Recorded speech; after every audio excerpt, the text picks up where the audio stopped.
Good evening. It's been a while since I made a video, put out a vlog or whatnot. Kind of the reason why is I get bored. You know, it takes a lot of effort to edit this stuff, and you know, if I'm not going to put together a quality vlog, I may as well just not do it at all, rather than just throw up junk. But what I want to talk about is resiliency in trucking. About 2 months ago, I would say, this truck that I'm in now, my regular truck, the 389 that I drive, it had some issues with the fuel pump, and that just started a chain of events that happened over the next couple of weeks. And you know, I was resilient through it. I kept a positive attitude, but essentially I just kept getting kicked in the face. You know, it was just one thing after another. But you know, things have a way of working out in the end, and it did. And I just kind of want to share the story. The clips are in chronological order, and it's just like I said, just randomness. I'll try to tell a good story with it, so you can kind of see and understand kind of what I went through through the time period. And then I'm going to get back to making some vlogs, starting with this trip. And right now I'm in near Racine, Wisconsin. We'll be heading to Case IH to pick up a tractor tomorrow morning, and then we'll head down to Heston, Kansas, and pick something up from AGCO, and then we'll head back to Arizona. But thanks for watching, and hope you enjoy.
New Mexico. I left Arizona right around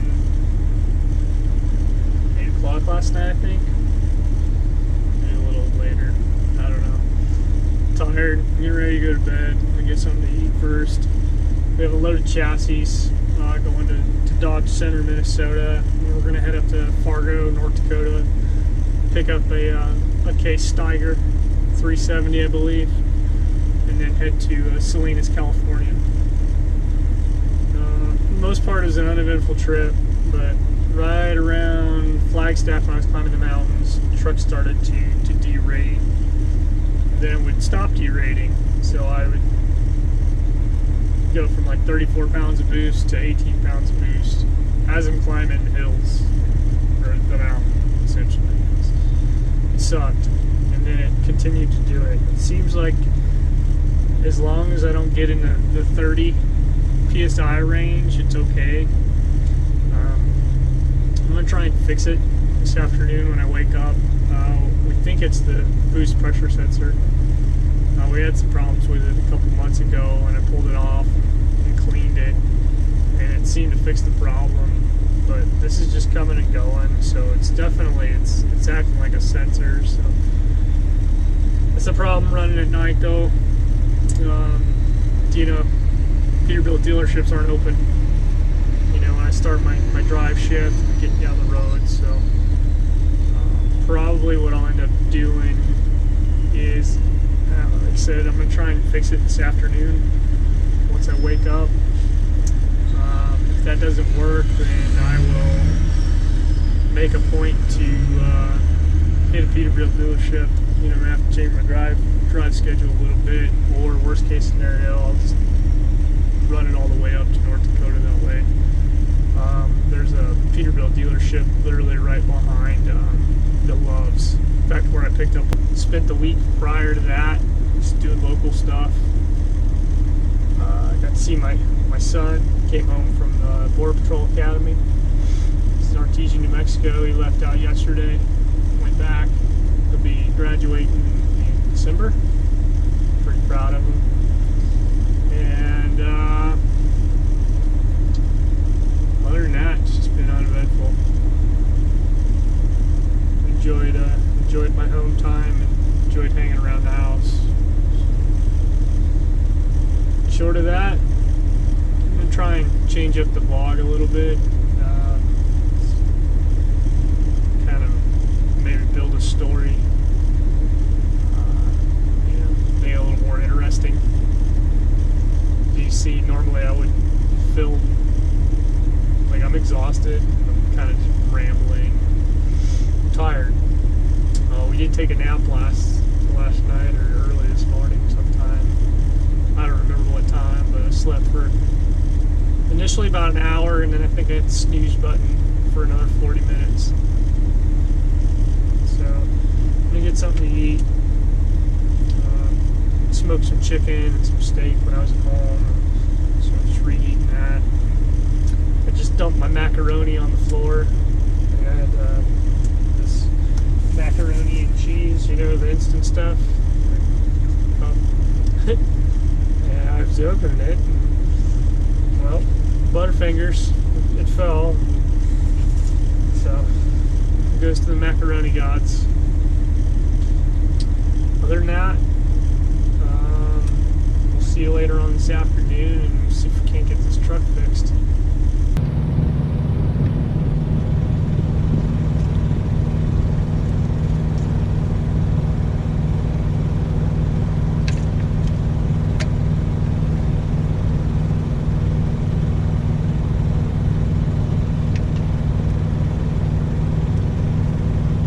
Boost pressure sensor. Sensor's right here. It's all suited up. Trying to see. We're not. I think that's the problem.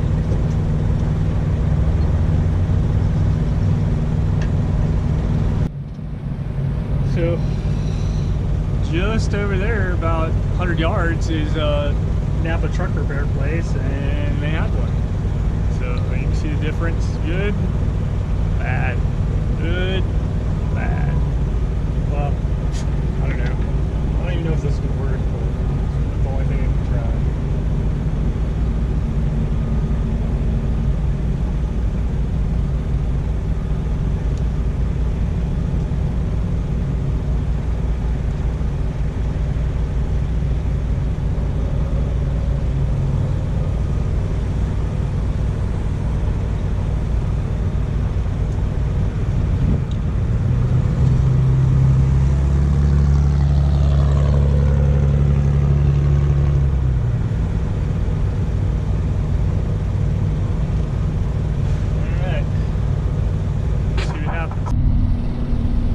Just right there is a truck repair place, which, you know, I'm here like every 2 weeks and I've never noticed before.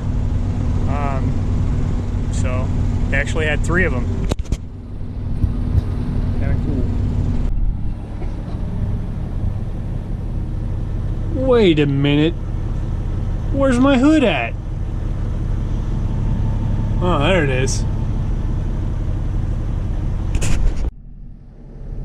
Alright, lots happened since the last time I spoke to y'all. The last time you remember, I was changing out the boost pressure sensor on the 389 truck I normally drive. And got up, pre-tripped the truck, actually idled the truck for a little bit last night. It got kind of warm while I was trying to sleep, so I turned it on. First 10 miles down the road, check engine light came on again. It was doing the same thing where it comes on for a few seconds, goes off for a few seconds. Well, the tuner I have on the truck, which is the BDI Big Rig, it's performance diesel injection, has a parameter where you can look at the fuel rail pressure. So I was talking to my buddy, who's also our lead mechanic where I work, kind of shop foreman guy, shop manager, whatever you want to call him. I was talking to him, and he's like, read me the fuel pressures, and, you know, when you put it under a load. So we were looking, and And no kidding, anytime that I would get to around 32 psi of boost, the fuel would drop almost 17,000 psi. So basically, the motor was protecting itself, you know, it just didn't have enough fuel pressure. The way PDI works, it does a 1-for-1. So for every 1 pound of boost, you have 1,000 pounds of fuel pressure.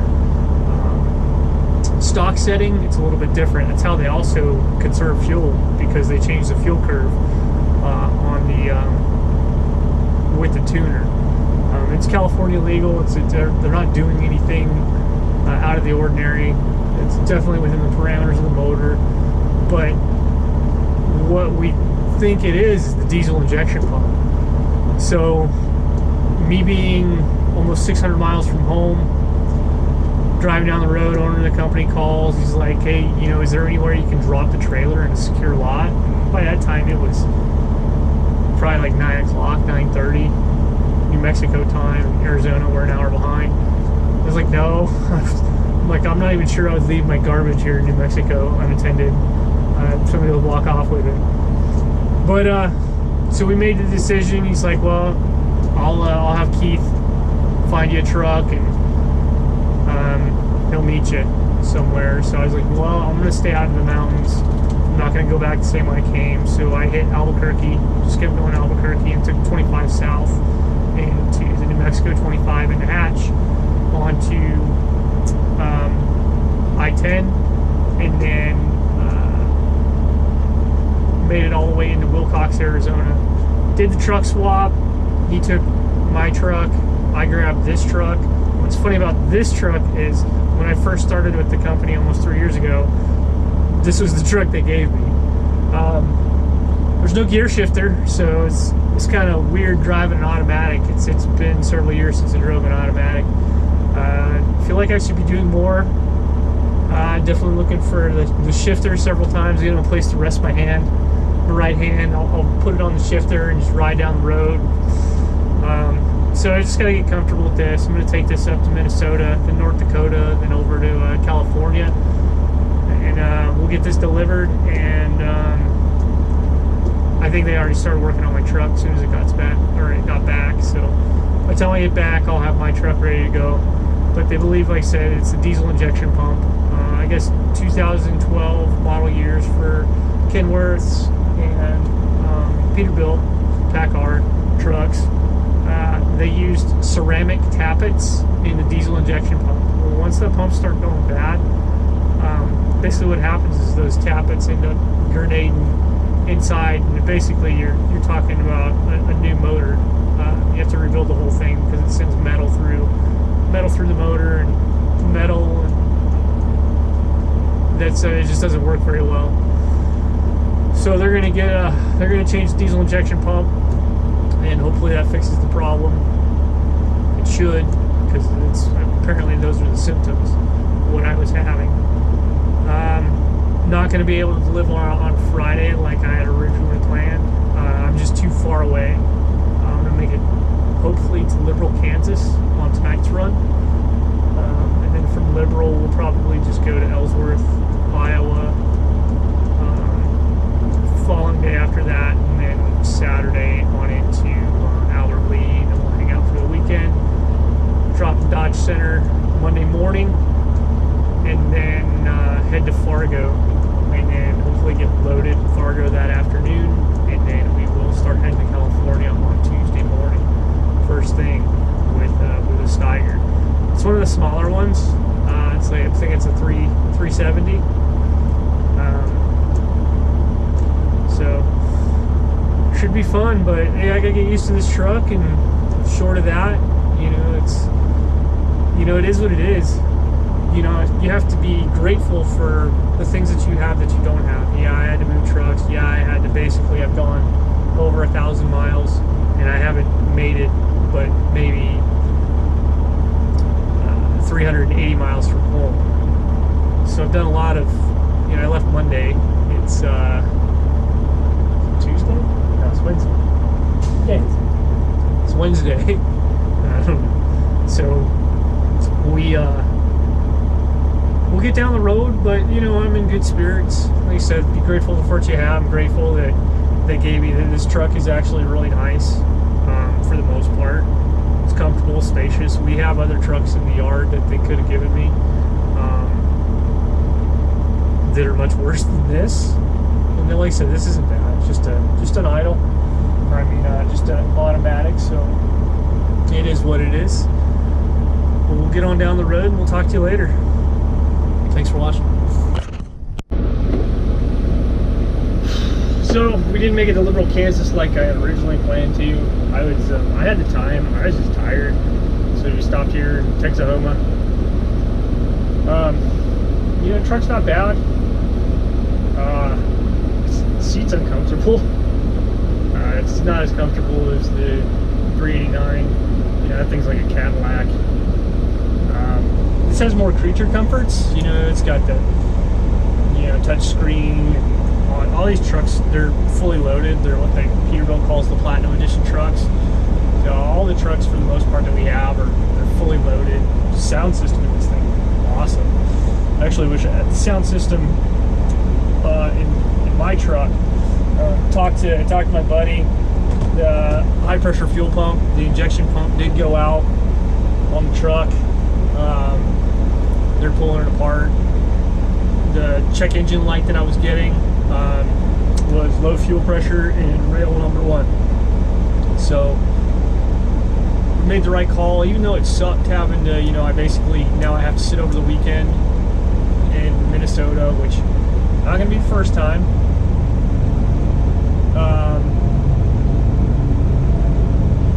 The train goes by, sorry, just had a squirrel moment. I gotta sit over the weekend in Minnesota, Albert Lee. Like I said, I've spent a lot of time up there the past 2.5, 3 years. It's because I go up to the north. It's the majority of the runs I do is to go up to Minnesota, then up to North Dakota, and then back to Arizona and California. So I got a system set in place. It's not a big deal. It actually kind of works out because I don't have to push as hard. I can make the decision like, okay, I'm tired. I can shut down here in Texahoma, vice drive an extra 71 miles to Liberal, Kansas. Either way, I'm not going to make it to Albert Lee tomorrow. What I'll probably do, just depends how I feel. I will get into Iowa. I'll either stop in, what's the place outside of Des Moines? There's a Love's there. Can't remember what it's called. It's on the 235. Well, not the. It's on the 35. It's on like the outer loop. Either that, or I'll stop at the Love's in Ellsworth, Iowa. It just depends. It depends on if I'm tired or keep going. I don't know. We'll see. That's what it is. So far we're gonna get ready to start doing a pre-trip and get on the road. Get on up there. So we'll talk to you guys later. Good morning. It's Saturday. So it took us, we left Monday evening, it's Saturday morning, and I finally made it Dodge Center, Minnesota. Normally it's a 3-day trip. Yesterday we stopped in Ellsworth, Iowa. I left Eagleville, Missouri, and then drove a couple hundred miles up to Ellsworth, Iowa. I had enough time, obviously, to make it to Albert Lee, Minnesota, but I always park at the Love's up here, and I knew that where I wanted to park, there wasn't going to be any spots left, so we just shut down in Ellsworth, got something to eat, hung out, watched some TV, and woke up this morning, didn't set my alarm, just got up right around 8 o'clock, and I was like, all right, well, let's drive the hour and a half up to Albert Lee, and we're going to hit the grocery store today and replenish our groceries. Walk across the street to the TA, maybe go get some Taco Bell. For the most part, other than the truck having issues and we having to do the truck swap, this truck's not too bad. other than the seat being a little uncomfortable. Gets down the road just fine. Monday morning, I called Thad with Pulver Towing. He's going to meet me right around 6:30, 7 o'clock up in Dodge Center. We'll get these chassis offloaded, and then we'll haul ass up to Fargo, and we'll load 370 Steiger, and then we'll start making our way to Salinas. I'm kind of hoping to be to Salinas by Friday next week. That way we can get paid for the load. But we'll see. I know there's snow coming up the northern route, and chain law is already effect in Truckee, which is the fastest way. So it all kind of just depends on which direction they send us. Short of that, and it's Zeus and I are going to hang out. Monster Energy Cups tonight. We'll watch that on the old computer machine. Tried to get the satellite dish to work in here. I was on the phone with DirecTV for a good half hour. The card that goes in it, the access card, is bad. So they got to send another one of those out, which isn't a big deal. Like I said, I got my computer, and where I parked at, I got good Wi-Fi service. That's why I like Lowe's, is they have the free Wi-Fi, and unlike Pilot, Flying J, and everywhere else, whose Wi-Fi, even though it's free, it's garbage. With Love's, you can actually, I have really good experience with being able to stream TV and stuff like that, even with the free stuff. So, not a bad deal at all. But short of that, we'll maybe do some editing of some video today and see what happens.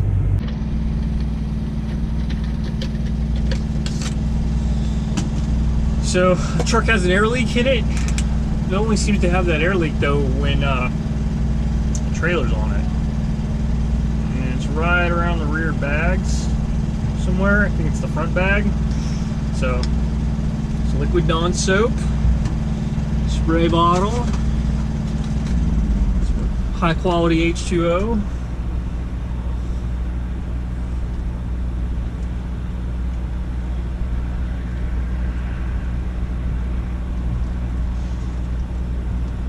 Let's go find the bubbles.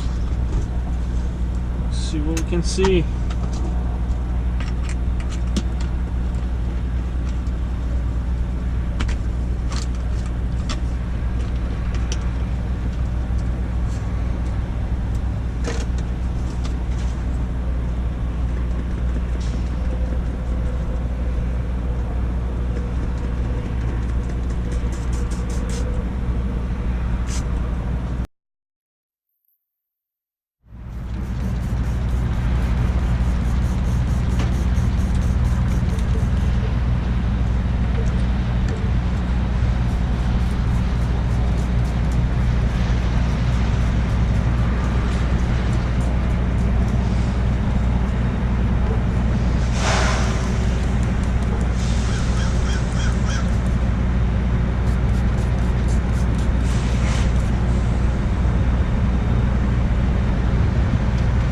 Hear any air leaks,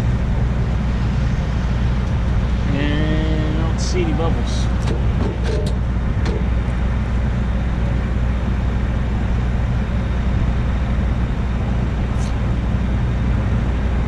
So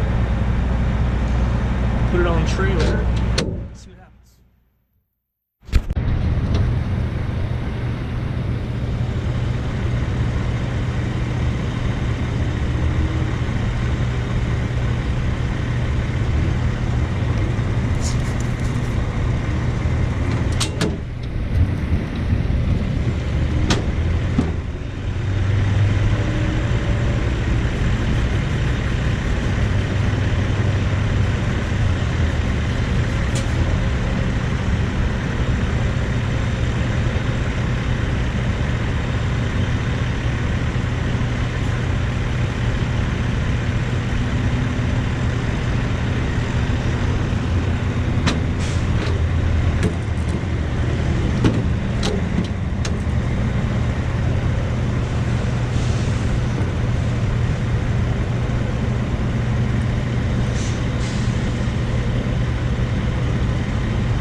So I stopped, and there's my fire extinguisher right there. Gonna buy a new one.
No, that's my truck. It wasn't that big, so I pulled over and grabbed my fire extinguisher and tried to extinguish it because it didn't have nothing. So, and then the fire extinguisher is like pissing into the wind.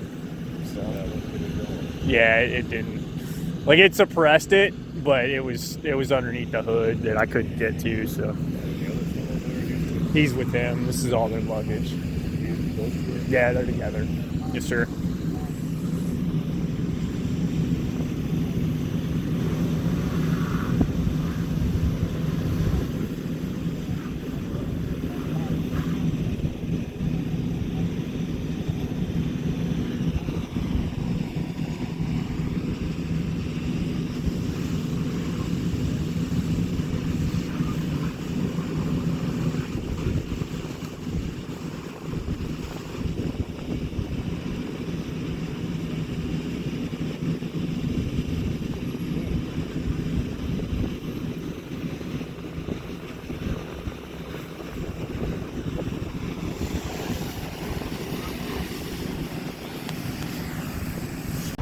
Well, here we sit. We're at the top of the summit here coming into Bozeman, Montana. And it was starting to snow a little bit harder, and then pretty soon traffic came to a screeching halt. And then I got passed by 2 state troopers, a couple ambulances, fire truck, service truck. So needless to say, somebody ran out of talent at the bottom of the hill. Hope everybody's okay. I think I'm pretty close to it. But I don't have a radio in this truck because it's not my truck. It's a loaner truck.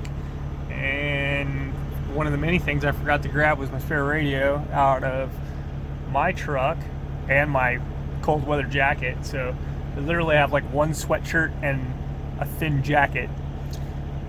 And it's cold. We got 33 degrees. So we've been sitting here for about half hour already. It is what it is. Tis the season, so you gotta expect the worst. I mean, I'm pulling an oversized load, but the roads for the most part are fine. This is actually the worst they've been. It's coming up here. There's a rest area down here at the bottom. There's like a Five Guys not too far from it. I've actually stayed there. I shut down there for like 2 days one time in the snow. I always seem to get caught up here in Montana. I mean, there's worse places in the United States to get stuck, so it is what it is. Hopefully I can at least make some more mileage today, but if not, it is what it is. It's trucking, you know. Some big snowflakes.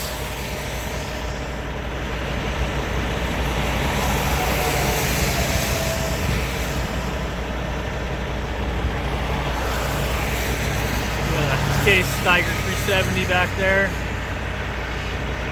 Lighted around 83,000 pounds. very heavy. 10 feet wide, 14 feet tall.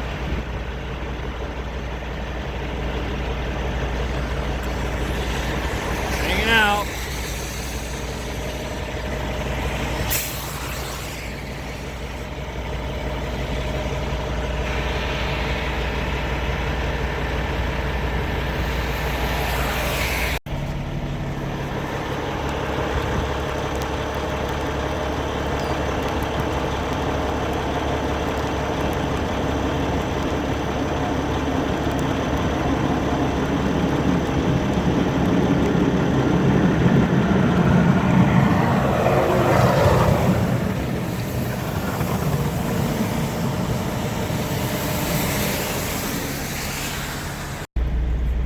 So 2 hours. We've been sitting here 2 hours. It's been one heavy wrecker and 3 medium-sized wreckers. Although the cars, 2 of the wreckers have come out. The cars don't look that badly damaged. So who knows?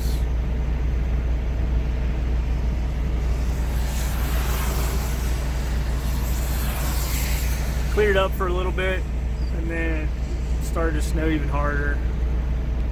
It's just above freezing, so it's the snow sticking to the snow, but melting when it hits the ground for the most part. So the road's still good.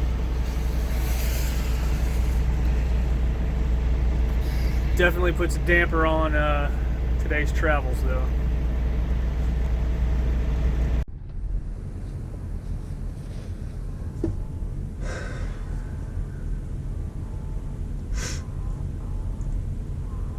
I suppose if I didn't have bad luck, I wouldn't have any luck at all, right? So we made it not even a mile down the road, and warning light came on, said engine's gonna derate in 3 hours. I was like, oh, that's cool. Didn't have the truck on all night, didn't idle it, so the truck had been off for well over 11 hours. Then shortly thereafter, I get this: stop engine immediately, engine damage will occur. So I pull off the side of the interstate, try to shut it off, try to reset it, do whatever. I'm cursed.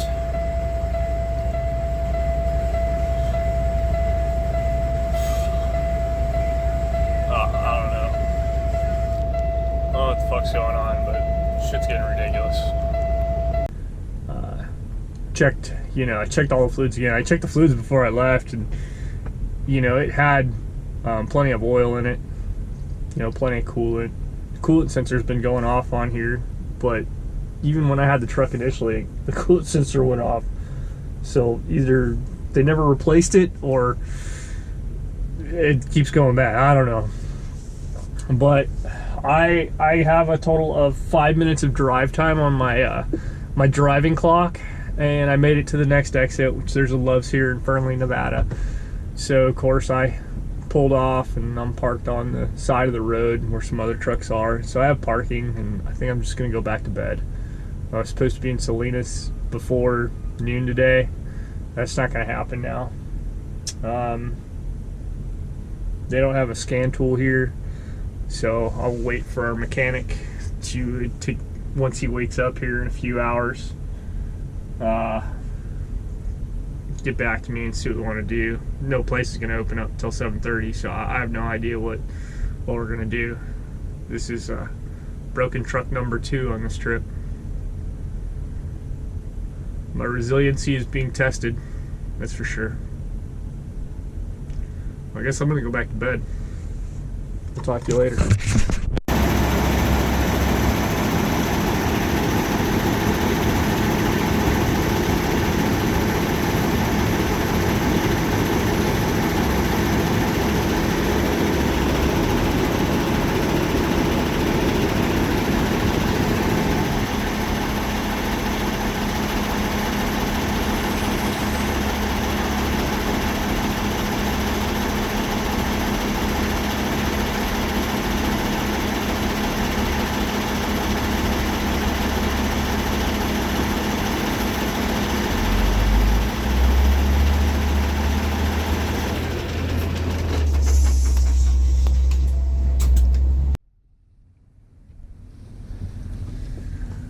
So I drive the truck over to the Speedco, cross the interstate, drop the trailer here, drove the truck over there. We hooked it up to the diagnostic scan tool.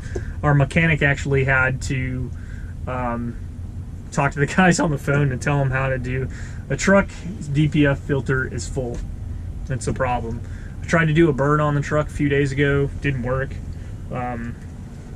You know, to me, if it doesn't work, it tells me it doesn't need it. The little gauge that's on here obviously is incorrect because it says it's clean, and you know, there were no precursor, no warnings, no nothing. It was just straight up, you know, that stuff happened this morning. So like, stop your truck, drive no further type thing, and it is what it is. So the Speedco obviously can't do the DPF filter. Closest place is Reno, about 40 miles away from Fernley. Right now I'm just sitting, waiting for word back from the mothership to see what we're gonna do. Well, we're still here in Fernley, Nevada. DPF filter has to be changed on the truck, which is why I went into D-rate and we had all the issues. It's right in there. So they got to get the DPF filter out from Peterbilt in Reno, and they're starting to tear the truck down now. So hopefully we'll be out of here late this afternoon, I hope, and we can get delivered tomorrow morning in Salinas. So we'll see. Talk to you later.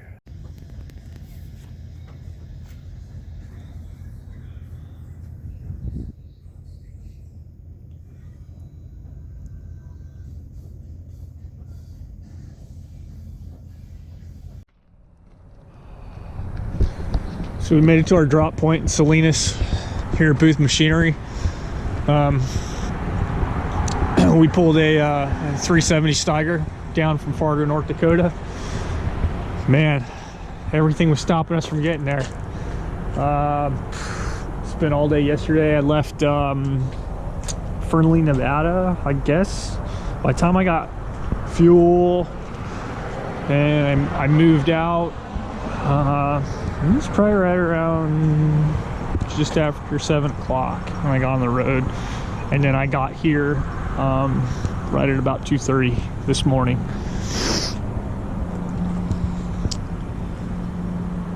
We made it. Once we drop this off, I guess we'll be here all day in the area, and then we're going to pick up another tractor and we're going to drive it about 300 miles down south, down to Oxnard, California, and drop it off at one of our customers. And then I think I might be picking up some tractors at the port and then heading back home on Monday. That's it. It was a rough night. Two bottles of 5-hour energy later, and had a long trip. I mean, it was uneventful. The truck did fine, so that's the important part. Seemed like it had a little bit more pep in its step, which is good, because the thing's a gutless wonder. But for the most part, you know, we made it, so that's the important part. We'll make payday, so that's good, real good.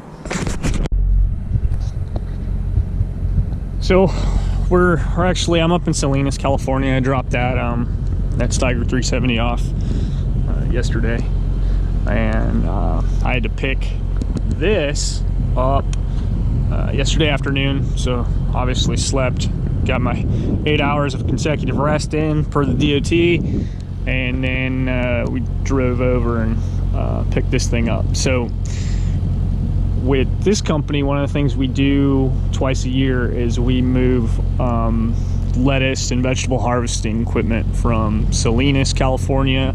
In the fall, we'll move it from Salinas, California to Yuma, Arizona, which, if you don't know, Yuma, Arizona is the largest producer of winter lettuce in the United States.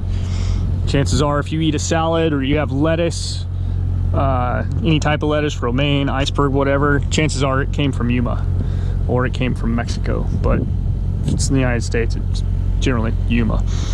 But we moved these harvesters. This is actually going to Oxnard, California, down in the Los Angeles area, or Ventura. This is a celery harvester. And it looks similar to the lettuce harvesters, but there's a few differences. The celery harvesters have these racks on the back.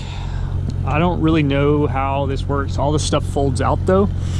And then you've got these little doodads right here with these little air things. I don't know what it does. Maybe it blows off the dirt when they harvest, but it's all harvested by hand. And then they have the boxes that go up there. Let me come around. And I got this dolly too. I had a service truck, but the service truck didn't fit. So we're able to get a service truck, like a Ford F-350, 450, normally able to fit it on the back. You can get the front wheels right here, and then the back wheels will set on the flip third.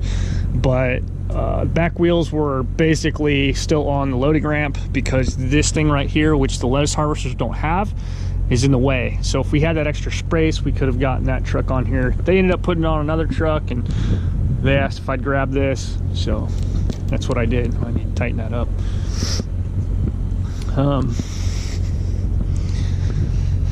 Yeah, see, there's a stalk of celery right there.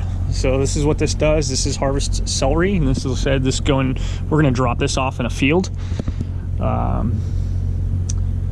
know, I'm not really sure what they did when when they didn't have Google, because I was able to use Google Maps, and one of the other drivers who dropped some stuff off there already from a different company just dropped a pin on my phone and like literally like, yeah, this is where they want you to drop it. So it just makes it easy. So, you know, those guys in the olden days were like using maps and maybe meeting somebody somewhere, but I tell you what, GPS is a tool. You know, obviously you have to use common sense with it. You know, if you're getting ready to turn and drive into the ocean just because your GPS said there's a road there, you know, and your eyes are telling you something different, yeah, that sort of common sense and good judgment applies. But this is a Salinas area. It's huge for vegetables, and like in the springtime, we'll go ahead and we'll move all this equipment back up here.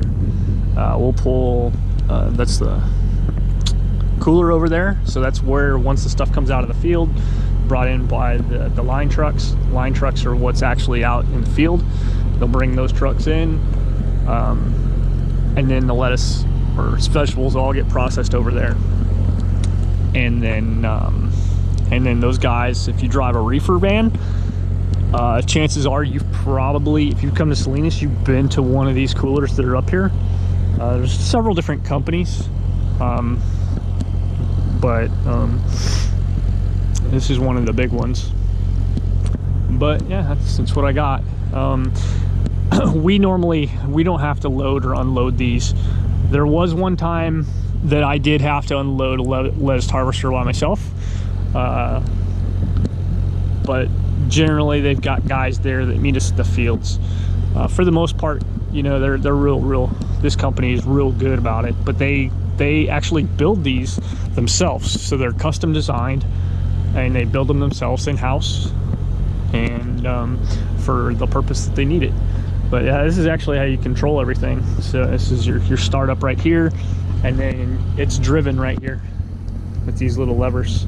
So there's hydraulic steer, and it just kind of tells you this is forward, reverse. So they don't go very fast, and they actually make some that you drive. This company doesn't use any of those. They just use these. They go very slow because all the stuff is picked by hand. So your lettuce, your celery, anything that grows in the ground is still picked by hand. There's machines that help aid in the process, but for the most part, it's somebody out there, you know, generally migrant farm workers that are doing it. Cool. So we made it down to Camarillo, Oxnard, Fort Hueneme. It's all pretty much the same area. yesterday right around 6:30, I guess, and it was already dark, and the spot where they dropped the pin for me on my phone, where they sent me the pin, you know, trying to turn on it, there was like a ditch on each side, and it's a dirt road, and it's just basically goes into vegetable fields.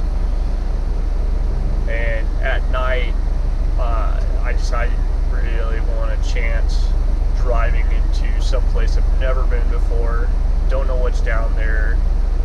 Sometimes they run sprinklers on the stuff and the stuff's wet. I couldn't see very well, so I came back to their harvest yard in Camarillo, which is a few miles away, and I called the number that I had. The guy said, he was like, I didn't even know you were coming. I was like, yeah, I'm here, man.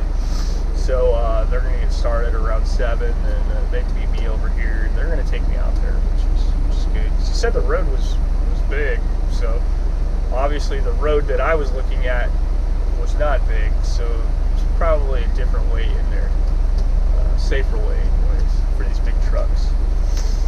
So we'll get that done, we'll head over to the port, get our tractors loaded, and then we'll head home. There's fires up in Santa Clarita, which is that way. This is northwest of here. I'm sorry, northeast. Northwest would be Santa Barbara, or the ocean, Catalina Island. Wind's blowing, like wind gust up to 50 miles an hour, so it's pretty gnarly. Woke up, I thought somebody was like unloading me. It was just the wind shaking the truck. Other than that, I'm ready to get this trip done. I did a reset though up in Salinas, so I don't know if they're gonna try and push me right back out when I get back. Part of me wants to, the other part of me doesn't want to, so I guess we'll see. Talk to you later. Well, here we sit on the side of the interstate here in California. I-10 just about 7 miles west of the Banning Scales. It sucks. This trip's starting out, or finishing up the way it started out.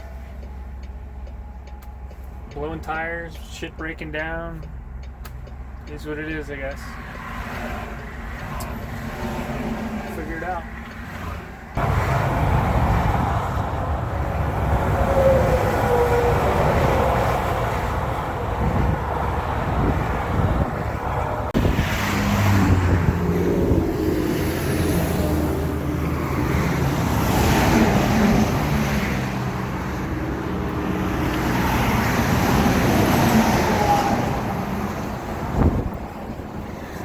Tire completely delaminated. Tread came off.